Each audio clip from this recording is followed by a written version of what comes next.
কারো জীবনে যদি একবার ফোকাসের নেশা হয় তাহলে সে জীবনে যা চাইবে ঠিক তাই পাবে। এই স্বপ্নীল নামের ছেলেটির মতো। বন্ধুরা, তোমরা যখন এই ছেলেটির গল্প শুনবে তখন তোমরাও অবাক হয়ে যাবে এবং তোমরা এটাও শিখে যাবে যে কিভাবে ফোকাস করতে হয়। 12 থেকে 13 বছর বয়সের একটি অনাথ ছেলে একটা সাইকেল মেকানিকের দোকানে কাজ করত এবং সে 100 থেকে 200 টাকা ইনকাম করার জন্য সে দিন রাত সাইকেলের গ্যারেজে কাজ করত। কখনো কেউ কোনোদিন কল্পনাও করতে পারেনি যে এই ছেলের জীবনে কোনো বড় পরিবর্তন আসবে।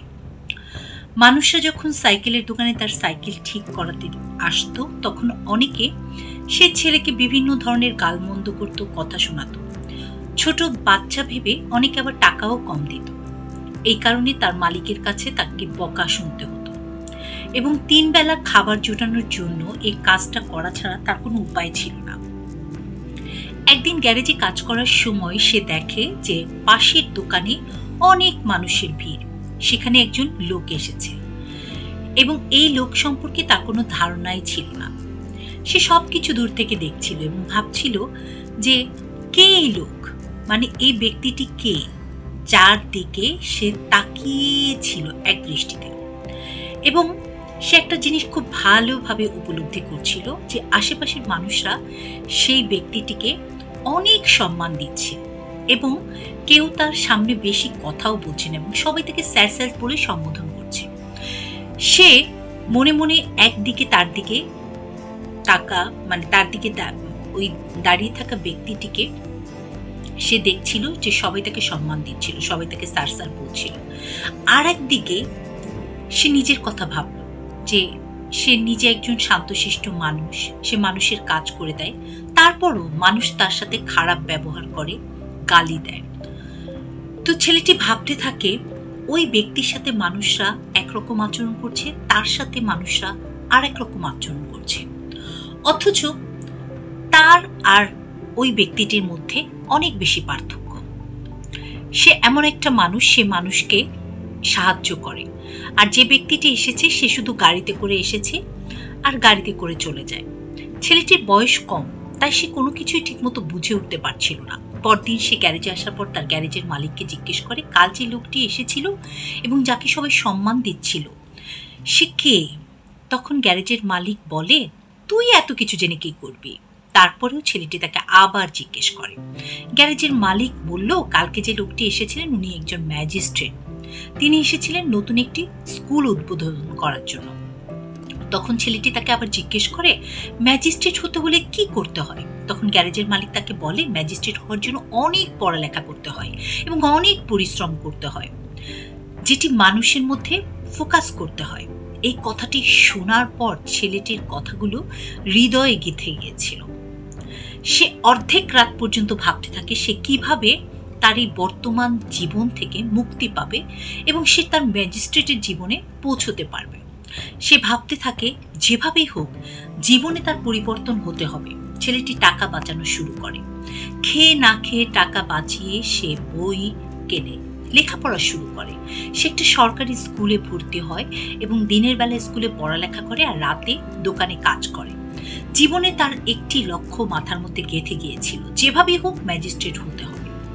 এখন তার বয়স 27 বছর। বিগত 14 থেকে 15 বছর তার মাথায় শুধু একটাই ফোকাস ছিল যে তাকে একদিন এই ম্যাজিস্ট্রেটের মতো একজন ম্যাজিস্ট্রেট হতে হবে। সে শুধু এই সময়ের অপেক্ষায় ছিল। সে যে কোনোভাবে যে কোনো সময় সে চেয়েছিল যে তার গ্রাজুয়েশনটা সে যাতে শেষ করতে পারে এবং তারপরে সে বিসিএস পরীক্ষায় অংশগ্রহণ করার যোগ্যতা অর্জন করতে পারে। তারপর তার কাছে শুধুমাত্র 1 বছর সময় ছিল বিসিএস প্রিপারেশনের নেওয়ার জন্য। ছেলেটি কাজ করে অনেক টাকা জমা করেছিল, যেন 1 বছর কোনো কাজ না করলেও সে অনায়াসে কাটিয়ে দিতে পারে আগামী 10 থেকে 12 মাস সময়। সে তার ম্যাজিস্ট্রেট হওয়ার স্বপ্ন পূরণের জন্য দিতে চায় এবং তারপর প্রথম মাসে সে অনেক পড়ালেখা করে এবং রাত দিন করতে থাকে। সে শুধুমাত্র 2 বেলা খাবার খেয়ে আর বাকি সময় পড়ালেখা করতে থাকে। সবসময় সে তার বই খাতা নিয়ে পড়ে থাকতো। পরীক্ষার সময় যতই কাছে আসতে থাকে সে পড়ালেখায় ততই বেশি সময় দিতে থাকে। এভাবে তার 8 মাস হয়ে যায়। একদিন সে রাতে লেখাপড়া শেষ করে যখন ঘুমানোর প্রস্তুতি নিচ্ছিল, হঠাৎ তার মাথা ঘুরে আসে এবং সে অজ্ঞান হয়ে মাটিতে পড়ে যায়। তার মতো গরিব ছেলেকে সেখানে দেখার মতো কেউ ছিল না। 1-2 ঘন্টা পর যখন তার জ্ঞান ফিরে, তখন সে নিজেকে সামলাতে গিয়ে দেখে যে সে মাটিতে পড়ে আছে এবং খাওয়া দাওয়া কম করার ফলে তার এরকম হয়েছে। এবং তার অল্প কিছু খাবার ছিল যেটা খেতে শুরু করে। 1-2 বার মুখে খাবার দেওয়ার পরে সে বমি করতে শুরু করে। সারা রাত সে বমি করতে থাকে। সেই রাতে কোনো রকম কিছুক্ষণ ঘুমানোর পরে যখন সকালে তার ঘুম ভাঙে, তখন তার পেটে ব্যথা করতে শুরু করে, কিন্তু সে বিষয়টা এড়িয়ে যায়। আবার সে প্রতিদিনের মতো নিজের কাজ আর লেখাপড়ায় মনোযোগী হয়। তো দিন পেরিয়ে সন্ধ্যা হয়ে গেছে, এখনো তার পেটে ব্যথা আছে। তাই সে বাইরের ওষুধের দোকান থেকে কিছু ওষুধ নিয়ে আসে এবং ওষুধগুলো খেয়ে আবার সে পড়ালেখা শুরু করে। পরের দিন 7 থেকে 8 ঘন্টা পড়ালেখা করার পরে সে কিছুটা স্বস্তি পায়। তারপর সে সন্ধ্যায় একটু বাইরে হাঁটতে বের হয়। ধীরে ধীরে এইভাবেই সময় পার হচ্ছিল। আর মাত্র 1 মাস বাকি। এই সময়ের মধ্যে সে 14 থেকে 15 বছর অপেক্ষা করেছে। হঠাৎ আবার একদিন এই সময়ের মধ্যে সে অপেক্ষা করেছে, হঠাৎ একদিন তার পেট ব্যথা শুরু হয়। এবার তার পেট ব্যথা এত বেশি যে সে সহ্য করতে পারে না। তাই তার আর মন না চাইলেও সে ডাক্তারের কাছে যায় এবং সেখানে ডাক্তারের কাছে সবকিছু খুলে বলে। ডাক্তার তাকে টেস্ট করতে বলে। সে ওই টেস্ট করার পর একটা বিষয় জানতে পারে যে তার কিডনিতে পাথর হয়েছে। এই কথা শোনার পর তার অনেক ঝটকা লাগে। সে ডাক্তার তাকে বলে, তুমি অপারেশন করতে পারো, অথবা আমি তোমাকে কিছু ওষুধ লিখে দিচ্ছি, এগুলো খাওয়ার পর তোমার ভাগ্য যদি ভালো হয় তাহলে তোমার কিডনির পাথর গলে যেতে পারে, কিন্তু যদি অপারেশন না করো তাহলে তোমার এই ব্যথা সহ্য করতেই থাকতে হবে। সে ভাবতে থাকে, আমি অপারেশন করার টাকা কিভাবে জোগাড় করবো? আমার কাছে তো অপারেশন করার মতো এত টাকা নেই। যা কিছু টাকা জমিয়েছি তা যদি অপারেশন করার পেছনে খরচ করি তাহলে অপারেশন করার জন্য আমার টাকা কম পড়ে যাবে।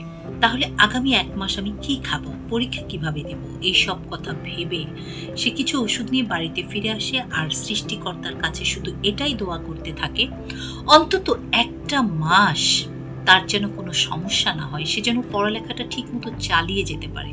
কিন্তু সৃষ্টিকর্তা তার জন্য হয়তো অন্য কিছুই ভেবে রেখেছিলেন। কয়েকদিন পরপরই তার পেটে ব্যথা শুরু হয়। বিশেষ করে সে যখন খাওয়া দাওয়া করতো তখন তার পেটে ব্যথা বেশি করে শুরু হতো। কিন্তু সে তো খাওয়া দাওয়া ছেড়ে দিতে পারবে না। যদি খাওয়া দাওয়া ছেড়ে দেয় তাহলে শরীর কিভাবে চলবে? মাত্র কয়েক মাস যথেষ্ট পড়ে নিয়েছে, তাই এখন শুধু তাকে রিভিশন দিতে হবে, পড়ালেখা চালিয়ে যেতে হবে। পড়ালেখার পাশাপাশি সে তার পেটের ব্যথাও সহ্য করতে থাকে। পরীক্ষার আর মাত্র 7 দিন বাকি। সে তার যথাসাধ্য পড়ালেখা করেছে। তার জীবনের সবচাইতে বড় পরীক্ষা দেওয়ার সময় চলে এসেছে। তারপর ছেলেটি কোনোভাবে প্রিলিমিনারি পরীক্ষা দেয় এবং পরীক্ষাতে সে খুব ভালো ফল অর্জন করে। এখন আরো পরীক্ষা বাকি আছে। এমন সময় তার সব টাকা শেষ হয়ে যায়। বাড়ির ভাড়া দিতে না পারায় বাড়ির মালিক তাকে বাড়ি থেকে বের করে দেয়। অনেক ভাবনা চিন্তা করার পরে সে তার একটা বন্ধুর বাড়িতে আশ্রয় নেয়। এখন তাকে লিখিত পরীক্ষা দিতে হবে। লিখিত পরীক্ষার আগের রাতে হঠাৎ বিদ্যুৎ চলে যায়। কালকে তো তাকে পরীক্ষা দিতে হবে। পরীক্ষার আগের রাতে সে যদি পড়ালেখা ঠিক মতো করতে না পারে এবং ঘুমিয়ে যায় তাহলে তার এত বছরের কঠোর পরিশ্রম সব বিফলে যাবে। ছেলেটি বাড়ির বাইরে রাস্তার পাশে একটি সোলার ল্যাম্প দেখতে পায়। সে সোলার ল্যাম্পের নিচেই বই নিয়ে পড়া শুরু করে। রাস্তা দিয়ে একের পর এক গাড়ি যাচ্ছিল, কিন্তু তার ফোকাস শুধুমাত্র তার বইয়ের দিকে ছিল। সে কোনো দিকে না তাকিয়ে শুধুমাত্র পড়ালেখাতেই মনোযোগ দেয়। পড়তে পড়তে সে রাস্তার ধারে কখন যে ঘুমিয়ে গেছে সে নিজেও জানে না। সকালে যখন তার ঘুম ভাঙে তখন সে দেখে রাস্তার ধারে ঘুমিয়ে আছে। তাড়াতাড়ি সেখান থেকে সে উঠে তার বন্ধুর বাড়িতে যায়। সেখানে সে কয়েকদিনের জন্য আশ্রয় নিয়েছিল। দ্রুত ফ্রেশ হয়ে নাস্তা করে সে পরীক্ষা দেওয়ার জন্য রওনা হয়। পরীক্ষা কেন্দ্রে পৌঁছানোর পর সেখানে পরীক্ষার্থীদের প্রচুর ভিড় দেখে। সে কিছুটা নার্ভাস হয়ে পড়ে। শেষ পর্যন্ত সেই শুভ সময় চলে আসে, যে সময়ের জন্য সে অপেক্ষা করছিল, কঠোর পরিশ্রম করেছিল। লিখিত পরীক্ষা শুরু হয় এবং কোশ্চেন পেপার দেখার পর তার মধ্যে অন্য পরীক্ষার্থীদের মতো কোনো ভয় ছিল না। সে খুব আরামের সাথে পরীক্ষা ভালোভাবে শেষ করে, পরীক্ষা শেষ করার পরে সন্ধ্যায় বাসায় যাওয়ার পর সে ভাবতে থাকে আজকে যে সে ভালো পরীক্ষা দিল সবকিছুই তার বনবাসের ফলাফল। সে যদি একটা বছর বনবাসে থাকার মতো ঘরবন্দি হয়ে না থাকতো, পড়ালেখায় মনোযোগ না দিত, তাহলে সে এত ভালো পরীক্ষা দিতে পারত না। সে এখন মনে মনে শুধু একটা প্রার্থনাই করতে থাকে, যেন ভাইভাতে সে ভালো করতে পারে এবং কিডনিতে পাথরের জন্য সে যে ব্যথা, তা যেন আর তার কিছু মাস সমস্যা না করে।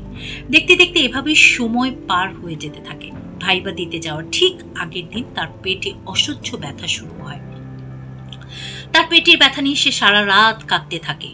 পরের দিন সকালে সে কোনো মতে পরীক্ষার সেন্টারে গিয়ে পৌঁছায়। ততক্ষণে তার পেটের ব্যথা আরো অনেক বেশি বেড়ে গেছে। ভাইবা দিতে গিয়ে সে নার্ভাস হয়ে পড়ে। তার পেটের ব্যথা এতটাই বেড়ে গিয়েছিল যে সে সোজা হয়ে ভালোভাবে বসতেও পারছিল না।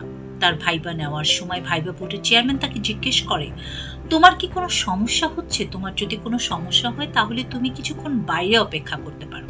কিন্তু সেই ছেলেটি কনফিডেন্সের সাথে বলে, না, আমার কোনো সমস্যা নেই।